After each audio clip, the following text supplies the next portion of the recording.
दोनों ही को 35 साल से देख रही है और कहीं ना कहीं इन दोनों व्यवस्थाओं से, इन दोनों फॉर्मेशन से बिहार की जनता ऊब चली है।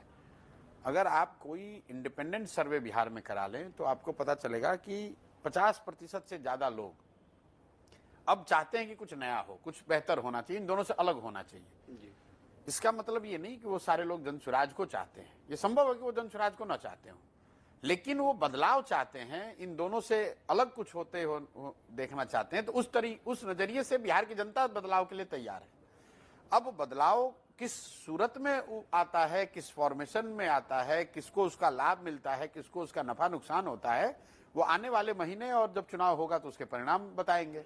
लेकिन बिहार की जनता बदलाव के लिए बिल्कुल तैयार है। सर, बिहार की जनता बदलाव के लिए तैयार है। आप दावा करते हैं कि आपकी सरकार बनेगी। जब हम चाहे एनडीए के नेता हो, बीजेपी जेडीयू के नेता हो या महागठबंधन कांग्रेस आरजेडी के लोग हो, जब प्रशांत किशोर का नाम आता है तो दोनों जो धुर विरोधी जो धड़े हैं वो एक हो जाते हैं, एक सुर में सामने आते हैं, कहते हैं कि भाई बिहार में कैसे प्रशांत किशोर राजनीति कर लेंगे, एक सीट ला नहीं पाते हैं, कैसे वो सरकार बना लेंगे। अविश्वास, मजाक उड़ाने की बात करते हैं, आपने देखा भी होगा। बात ठीक है, आपने बहुत अच्छी बात कही कि जब जनसुराज की बात होती है, प्रशांत किशोर की बात होती है, एक तीसरे विकल्प की बात होती है, तो ये तीनों ही दल एक हो जाते हैं। ये आपने कहा, मैंने नहीं कहा। क्यों हो जाते हैं?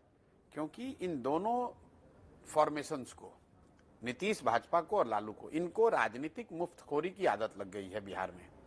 बिहार में एक बहुत बड़ा तबका जो लालू जी को वोट देता है, वो लालू जी को वोट नहीं देता है, वो सिर्फ और सिर्फ भाजपा नीतीश के डर से लालू जी को वोट देता है। जैसे मुसलमानों का एक बड़ा तबका है, 18% उनकी आबादी है, वो लोग लालू जी को पसंद करते हो ऐसी बात नहीं है।